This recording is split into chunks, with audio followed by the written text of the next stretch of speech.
क्या प्रेफरेंस थी, किस सिस्टम को किस तरह डिज़ाइन किया था, और 3 फेज़ का एक इन्वर्टर क्यों नहीं लगाया गया? रेजिडेंशियल साइड है, 8 किलोवाट के 3 सिंगल फेज़ के इन्वर्टर क्यों लगाए गए, और इसमें नेट मीटरिंग अप्रूव भी हो गई है, नेट मीटरिंग हो भी रही है, इस बारे में भी दिखाएगा।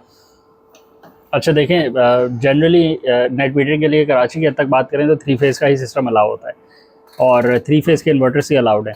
और जनरली क्लाइंट की प्रेफरेंस भी यही होती है कि 3 फेज़ का इन्वर्टर लगाया जाए ताकि मेरी नेट मीटरिंग हो जाए। अच्छा, उसमें ये होता है कि नेट मीटरिंग ज़्यादा प्रेफरेंशियल होती है कस्टमर की साइड पे, और लोड मैनेजमेंट कस्टमर के माइंड में इतना नहीं होता। ये जो सिस्टम है ये थोड़ा उसके ऑपोजिट है। इसमें डे 1 पे यही प्रेफरेंस ज़्यादा थी कस्टमर की कि मुझे लोड जो है वो ज़्यादा चलाना है, नेट मीटरिंग होए या ना होए उसको बाद में देखेंगे, अभी लोड चलाया जाए। और अभी लोड में क्या चलाया जाए? 2 टन के नॉन इन्वर्टर AC और 1.5 टन के AC और 1 टन का AC। तो जब 2 टन का नॉन इन्वर्टर AC एक भी नहीं, आप 2-3 को ले आएंगे मिक्स के अंदर, तो फिर 12 किलोवाट का 3 फेज़ का जो इन्वर्टर है उस पर वो चलाना मुश्किल हो जाता है, क्योंकि 12 किलोवाट के 3 फेज़ के इन्वर्टर के ऊपर हाइब्रिड इन्वर्टर की बात हो रही है, उसमें पर फेज़ आपको 4 किलोवाट मिलता है। तो 4 किलोवाट पे लोड को मैनेज करना थोड़ा सा ट्रिकी हो जाता है। अगर आप स्टार्टिंग में सिर्फ एक 12 किलोवाट का 3 फेज़ लगवाएंगे और बोलेंगे मुझे 2-3 AC 4 AC चलाने हैं, उसमें से 2 टन वाले निकलाएँ, तो फिर लोड मैनेजमेंट करना बहुत मुश्किल हो जाती है। इन्वर्टर ट्रिप ही करता है ज़्यादातर। तो ऐसे सिनेरियो में ये 8 किलोवाट का हाइब्रिड इन्वर्टर बहुत एक बेस्ट कॉम्बिनेशन बन जाता है डिज़ाइनिंग के हिसाब से, कि आप इसमें जो भी लोड डालेंगे वो चल जाएगा। आप 2 टन के 2 ACs भी रन कर सकते हैं, 1 टन के 4 ACs भी रन कर सकते हैं, 1.5 टन के 3 ACs भी रन कर सकते हैं, और ये सारी चीज़ें सेपरेटली अपना रन कर सकती हैं without any overload failure, chances of overload तो ये करेगा ही नहीं कभी। दूसरा, इसमें अगर आप सोलर पैनल्स 10.5 किलोवाट के लगा ले तो आपको प्रोडक्शन भी ज़्यादा मिलती है। अब करंटली अगर आप देखेंगे तो आपको 10 किलोवाट का इन्वर्टर आया हुआ मिल रहा है। 10 किलोवाट का जो नाइट्रॉक्स का सिंगल फेज़ इन्वर्टर है अब वो इसकी रिप्लेसमेंट बन गया है करंटली।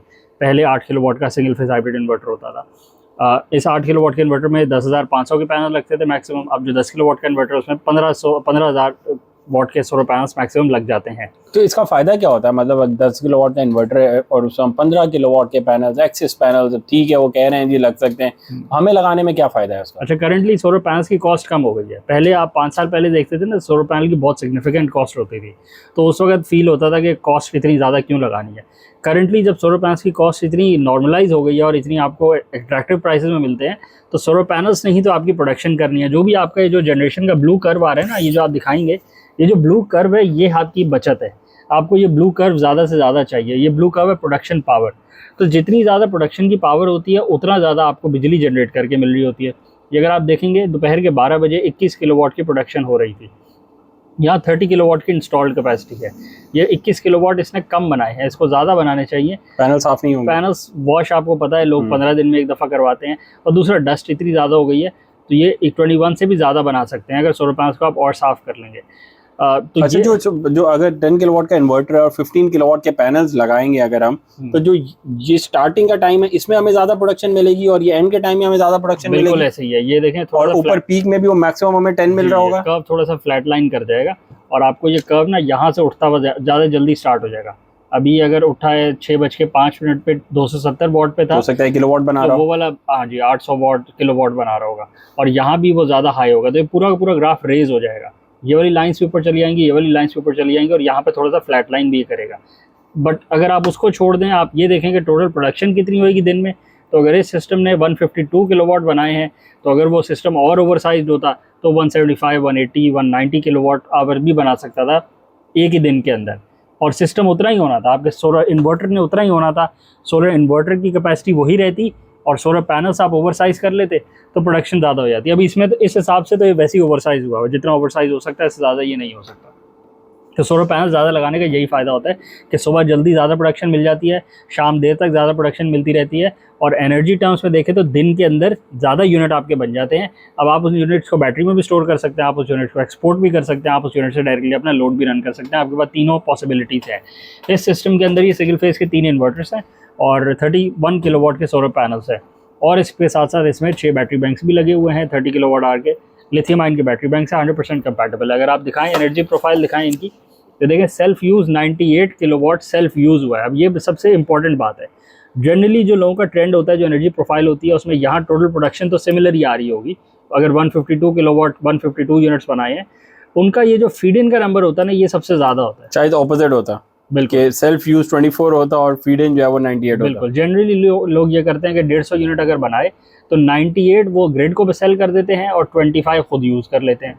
दो एसी चला लिए दिन में और थोड़ा बहुत यूज़ कर लिया और बाकी सारा ग्रिड को बेच दिया। और ग्रिड ने फिर आपको किस रेट से देना है, जिस रेट से वो आपको देती है। किस रेट से देती है उसका कोई नंबर नहीं है, वो किसी डिस्को पे कोई रेट मिल रहा होता है, किसी डिस्को पे कोई रेट मिल रहा होता है।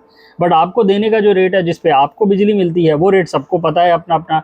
किसी को 45 रुपये का मिलता है टैक्स मिला के, किसी को 50 रुपये का मिलता है, किसी को 55 रुपये का मिलता है टैक्स मिला के। घरों की बात हो रही है।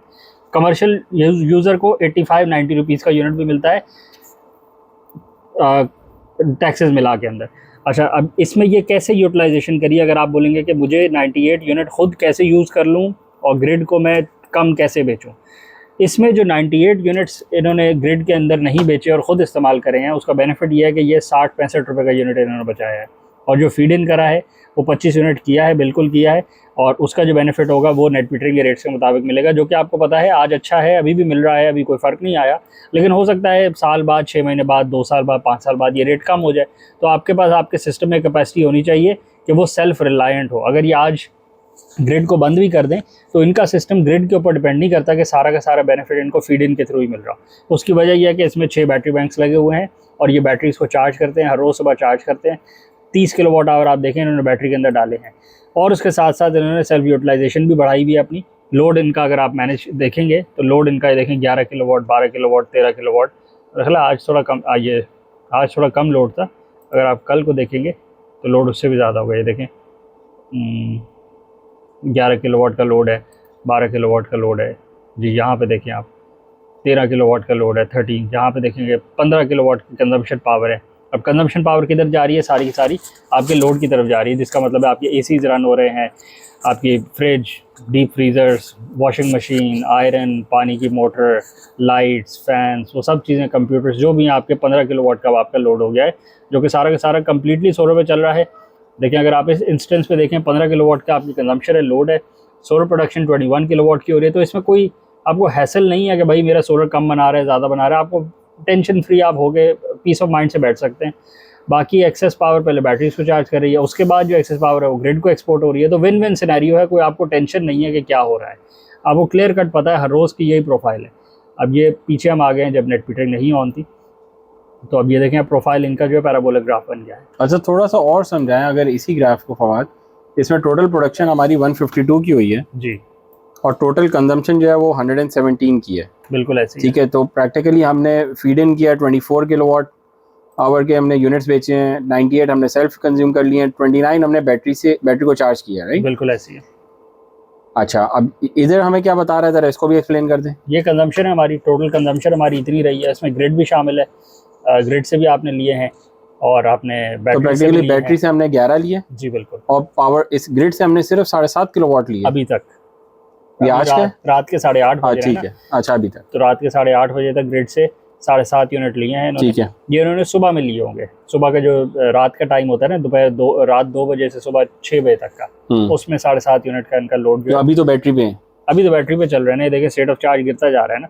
ये शाम 5:30 बजे 100% था, तो अभी 8:30 बज रहे हैं तो 69% पे स्टेट ऑफ चार्ज है। इसका मतलब अभी बैटरीज पर रन कर रहे हैं। यहाँ पे दिख रहा है आपको, ये देखें बैटरी से 3.4 किलोवाट का लोड रन हो रहा है। तो ये तकरीबन रात को 12 बजे तक ये बैटरीज पे ही होते हैं। तो प्रैक्टिकली सुबह 6 बजे 7 बजे से रात को 12 बजे तक आप टोटली फ्री हैं। बिल्कुल ऐसे ही टोटली फ्री हैं। और उसके बाद अब इससे प्रोफाइल से अंदाज़ा लगा लें कि अभी 7 यूनिट आज चले हैं तो कल भी 8-10 यूनिट ग्रिड से लेके चल लेंगे और that's it, end of story.